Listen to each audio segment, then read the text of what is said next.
संसदीय समिति से जुड़ी खबरें आए दिन चर्चा में रहती हैं। हेट स्पीच और फेसबुक से जुड़े मामले में सूचना प्रौद्योगिकी पर संसद की स्थायी समिति भी इन दिनों काफी चर्चा में है। ऐसे में सवाल है कि ये संसदीय समितियां क्या होती हैं और उसमें भी ये स्थायी और तदर्थ समिति क्या है, क्या होते हैं इनके काम और कैसे होता है इनका गठन। इन तमाम बातों की जानकारी सुनिए ज्ञान की डिजिटल दुनिया ध्येय रेडियो के इस पॉडकास्ट में। मैं हूं अंजुम शर्मा। हम सभी जानते हैं कि संसद केवल अपने अधिवेशन, अपने सत्र के दौरान ही बैठती है। बजट, मॉनसून और शीत, इन 3 सत्रों में महत्वपूर्ण बिलों पर चर्चा करने से लेकर उन्हें पास कराने तक के काम होते हैं। चूंकि सत्र सीमित दिनों के लिए होता है, तो जाहिर है संसद के पास बहुत से कार्यों को निपटाने के लिए समय भी सीमित होता है। अब ऐसे में संसद अपने सामने आने वाले उन सभी विधायी और अन्य मामलों पर गहराई के साथ विचार नहीं कर सकती। इसलिए किसी विषय पर कानून बनाने, उसका गहन अध्ययन करने और उससे जुड़े विषयों की जांच करने के लिए समितियों की जरूरत पड़ती है। इन्हीं समितियों को संसदीय समितियां कहते हैं। लेकिन सभी समिति संसदीय समिति नहीं हो सकती। संसदीय समिति कहलाने की कुछ शर्तें होती हैं। पहली शर्त तो यही कि संसदीय समिति वही समिति होती है जो सदन या लोकसभा अध्यक्ष या सभापति द्वारा नियुक्त, निर्वाचित या नामित होती है। दूसरी शर्त ये कि ये समिति लोकसभा अध्यक्ष या सभापति के निर्देश के अनुसार ही कार्य करती है। तीसरी शर्त, ये समिति अपनी रिपोर्ट सदन या लोकसभा अध्यक्ष को सौंपती है। और चौथी और अंतिम शर्त यह है कि इन समितियों का अपना एक सचिवालय होता है, जिसकी व्यवस्था लोकसभा या राज्यसभा सचिवालय द्वारा की जाती है। संविधान में समितियों का उल्लेख तो है, लेकिन उनके गठन, कार्यकाल और कार्य आदि की कोई साफ चर्चा नहीं है। ये सब कुछ सदनों की नियमावली से तय होता है। अगर संविधान के अनुच्छेद की बात करें तो अनुच्छेद 105 और 118 इन समितियों से संबंधित हैं। अनुच्छेद 105 में समिति शब्द का उल्लेख है, जबकि 118 में संसद को अपने कार्य सुचारू रूप से चलाने के लिए कुछ नियम बनाने की बात की गई है और संसदीय समिति उन्हीं नियमों के तहत कार्य करती है। लेकिन सवाल है कि भारत में संसदीय समितियां आजादी के बाद अस्तित्व में आई या इनका इतिहास पुराना है। ध्येय IAS में भारतीय राज्य व्यवस्था और अंतर्राष्ट्रीय संबंधों के अध्यापक भरत सिंह से जानिए।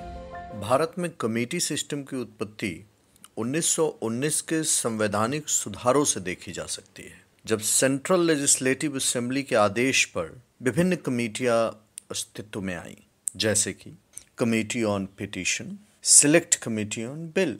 इन कमेटियों में सेंट्रल लेजिस्लेचर के दोनों सदनों के सदस्यों को मेंबर बनाया जाता था और यह सारी कमेटियां एडवाइजरी नेचर हुआ करती थी। ये भारत सरकार को एडवाइस देने का काम करती थी और ये सब कमेटियां सरकार के नियंत्रण में काम करती थी। और इन कमेटियों का चेयरपर्सन या हेड किसी भी डिपार्टमेंट का मिनिस्टर इंचार्ज हुआ करता था। और आज़ादी के बाद हमने देखा कि कमेटियों से जुड़े हुए किसी भी विषय को संविधान के आर्टिकल 118 क्लॉज 1 के तहत डील किया जाता है। तो ब्रिटिश पीरियड में ही इन कमेटियों की उत्पत्ति को हम देख सकते हैं। वैसे संसदीय समितियां 2 प्रकार की होती हैं, स्थायी समितियां यानी स्टैंडिंग कमिटीज और तदर्थ समितियां यानी एडहॉक कमिटीज। स्थायी समितियों में जिन समितियों को जानने की हमें जरूरत है वो है वित्त समिति और विभागीय स्थायी समिति। विभागीय स्थायी समिति यानी डिपार्टमेंटल स्टैंडिंग कमेटी वर्ष 1993 से अस्तित्व में आई और इन समितियों की संख्या वर्तमान समय में 24 है, जिनमें से 16 लोकसभा के अंतर्गत हैं और 8 राज्यसभा के अंतर्गत।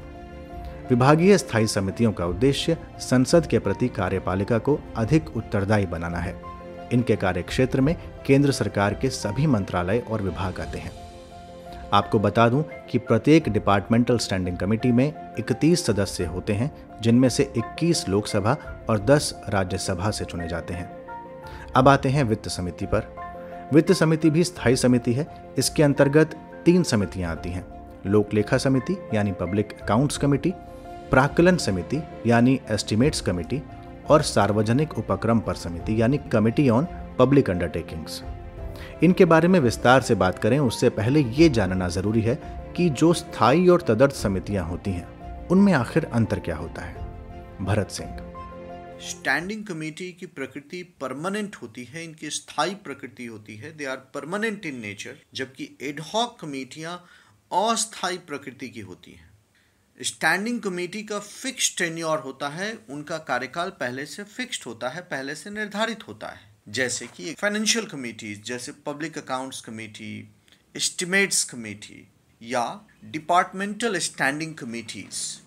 जबकि एडहॉक कमेटियां जो कि अस्थायी नेचर में होती हैं, इनको किसी स्पेसिफिक उद्देश्य के लिए अस्तित्व में लाया जाता है। ये किसी स्पेसिफिक उद्देश्य के लिए ही अस्तित्व में आती हैं और रिपोर्ट को पेश करने के बाद इनका अस्तित्व खत्म हो जाता है। जैसे कि 2G स्पेक्ट्रम पर बनी हुई कमेटी, बोफोर्स कॉन्ट्रैक्ट पर बनी हुई कमेटी। एडहॉक कमेटियां भी दो प्रकार की होती हैं, एक एडवाइजरी इन नेचर होती है और दूसरी इंक्वायरी कमेटीज। एडवाइजरी कमेटी का क्या काम होता है? ये किसी बिल पर रिपोर्ट करने के लिए अस्तित्व में आती है। जैसे पार्लियामेंट में अगर कोई भी एक बिल आया तो उस पर रिपोर्ट करने के लिए इन कमेटियों को अस्तित्व में लाया जाता है। जबकि इंक्वायरी कमेटी किसी विशेष मकसद, विशेष उद्देश्य के लिए अस्तित्व में आती है। ध्येय IAS में अध्यापक भरत सिंह ने उदाहरण देकर स्पष्ट किया कि तदर्थ यानी एडहॉक समिति समय समय पर गठित होती है और स्थायी समिति सामान्यतः प्रतिवर्ष गठित की जाती है। स्थायी समितियों में जिन 3 पर विशेष तौर पर बात की जानी जरूरी है, उनमें पहली है लोक लेखा समिति यानी पब्लिक अकाउंट्स कमेटी। इसकी स्थापना भारत सरकार अधिनियम 1919 के तहत वर्ष 1921 में की गई थी। इसमें 22 सदस्य होते हैं, 15 लोकसभा से और 7 राज्यसभा से। खास बात यह है कि कोई भी मंत्री इसका सदस्य नहीं हो सकता और अध्यक्ष का चुनाव लोकसभा अध्यक्ष द्वारा ही किया जाता है और वो भी लोकसभा सदस्यों में से ही। इसमें सभी दलों का प्रतिनिधित्व शामिल रहता है। दूसरी समिति है प्राक्कलन समिति यानी एस्टिमेट्स कमेटी। इसकी स्थापना तत्कालीन वित्त मंत्री जॉन मथाई की सिफारिश पर साल 1950 में की गई थी। इसमें 30 सदस्य होते हैं और सभी सदस्य लोकसभा से आते हैं। याद रखने वाली बात यह है कि प्राक्कलन समिति को सतत आर्थिक समिति भी कहते हैं यानी कॉन्टिन्यूअस इकोनॉमिक कमेटी। ऐसा इसलिए है क्योंकि ये बजट में अनुमानों की जांच और लोक व्यय में कमी का सुझाव देती है और ये लगातार काम करती है। और तीसरी और अंतिम कमेटी जो वित्त समिति के अंतर्गत आती है वो है कमिटी ऑन पब्लिक अंडरटेकिंग्स यानी सार्वजनिक उपक्रम पर समिति। इस समिति का गठन कृष्ण मेनन के सुझाव पर वर्ष 1964 में हुआ था। इसमें 22 सदस्य होते हैं, 15 लोकसभा से और 7 राज्यसभा से। कोई मंत्री सदस्य नहीं होता और अध्यक्ष का चुनाव लोकसभा अध्यक्ष ही करता है, लेकिन शर्त यह है कि अध्यक्ष केवल लोकसभा का ही सदस्य होना चाहिए। तो मोटा मोटी ये होती हैं संसद की समितियां। सब पर बात करना यहाँ संभव नहीं है, लेकिन जो महत्वपूर्ण है उनकी आपको हमने जानकारी दी। अगर हम कुल जमा सभी समितियों को देखें तो ये समितियां प्रभावी कामकाज के लिए संसद की सहायता करती हैं, संसद को जिम्मेदार बनाती हैं। इन समितियों के विचार विमर्श और जांच ये सुनिश्चित करते हैं कि विधायिका अपने संवैधानिक दायित्वों को पूरा कर रही है या नहीं। यही समितियां सार्वजनिक प्रतिक्रिया प्राप्त करने और विवादास्पद मुद्दों को राजनीतिक सहमति बनाने में भी मदद करती हैं। तो ये था आज का ध्येय पॉडकास्ट। इस तरह के और भी पॉडकास्ट सुनने के लिए सब्सक्राइब कीजिए ध्येय IAS के YouTube चैनल को और नोटिफिकेशन बेल को ऑन रखना ना भूलें। ये पॉडकास्ट ध्येय IAS की वेबसाइट पर भी सुना जा सकता है। अगली प्रस्तुति के साथ जल्द हाजिर होंगे। तब तक के लिए नमस्कार।